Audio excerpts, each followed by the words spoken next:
Hello guys, അപ്പൊ നമ്മൾ ഇന്ന് പോണത് പഹൽഗാമിലേക്കാണ്. അതിന്റെ ഇടയ്ക്ക് ആപ്പിൾ തോട്ടം കാണിച്ചിരാന്ന് പറഞ്ഞ ഡ്രൈവർ അവിടെ വണ്ടി എടുത്തി. ആ ആപ്പിൾ തോട്ടം നിങ്ങളെ കാണുന്നത് സീസൺ അല്ലാത്തോണ്ടേ ആപ്പിളൊന്നും കാണാൻ കഴിയൂല. എന്തായാലും അവിടുത്തെ ഒരാള് നാച്ചുറൽ ആയിട്ടുള്ള ജാമും അതുപോലെ തന്നെ ജ്യൂസും കാര്യങ്ങളൊക്കെ വെക്കുന്നുണ്ടായിരുന്നു. നമ്മളെന്തായാലും പഹൽഗാമിലേക്ക് എത്തിട്ടോ. ഈ കാണുന്ന തിരക്കൊക്കെ ഹോഴ്സ് റൈഡിങ്ങിന് വേണ്ടിയിട്ടാ. പക്ഷെ നമ്മളെന്തായാലും നടന്നുകൊണ്ട് മോൾക്ക് പോവാ വിചാരിച്ച്. നമ്മൾ നടന്നു പോകുന്നതുകൊണ്ട് തന്നെ നമ്മളെല്ലാരും നോക്കുന്നുണ്ട്. ഇതിന്റെ മോൾക്കൊന്നും ആരും നടന്നു പോകില്ലെന്ന് അവരെല്ലാരും പറയണത്. പക്ഷെ നമ്മളെ കേൾക്കാൻ നടന്ന് പിന്നെ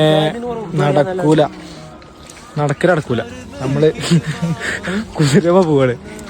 ഒരു കിലോമീറ്റർ നടന്നപ്പോഴത്തേക്ക് നമുക്ക് മനസ്സിലായി ഇനി 5 കിലോമീറ്റർ നടക്കാണ്ടത്. അതുകൊണ്ട് നമ്മളെന്തായാലും കുതിരെടുത്ത് ലാസ്റ്റ് ഞങ്ങൾക്ക് എന്തായാലും ഞങ്ങൾ ഉറച്ച തീരുമാനത്തിൽ നിന്ന് മാറേണ്ടി വന്നു. അല്ലെങ്കിൽ ഹോഴ്സ് റൈഡിങ് നടത്താതെ എന്ത് പഹൽഗാമ് അല്ലേ. സംഭവം നല്ല മജയായിരുന്നു കേട്ടോ. നമ്മൾ ഉസ്താക്ക് എന്തായാലും പേടിച്ചിട്ടാണ് ഇരിക്കണം. സാധാരണ വഴിക്കൂടുന്നല്ല നമ്മളെ കുതിര പോയിരുന്നത്. കുതിരയ്ക്ക് കൊണ്ടുപോയും അതുപോലെ തന്നെ അഡ്ജും കാര്യങ്ങളൊക്കെ പറ്റുള്ളൂ. ഇവിടുന്നൊക്കെ നമ്മളെ മിനി സ്വിറ്റ്സർലാൻഡിന്റെ വ്യൂ കാണാം കേട്ടോ. നമ്മള് മഞ്ഞക്കൂടെ പോണത് കുറച്ചുകൊണ്ട് പോയപ്പോ മൊത്തം മഞ്ഞുള്ള സ്ഥലങ്ങൾ എത്തിട്ടോ.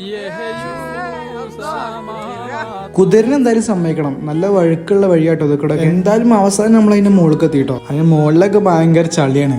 അപ്പൊ ഈ കാണുന്നതാണ് മിനി സ്വിറ്റ്സർലാൻഡ്. എന്തായാലും നമ്മളെ ഒന്ന് കുറച്ച് ഫോട്ടോ ഒക്കെ എടുത്തിട്ടോ. എന്തായാലും നാളെ ദൂത്പത്തിരിന്ന് കാണാം.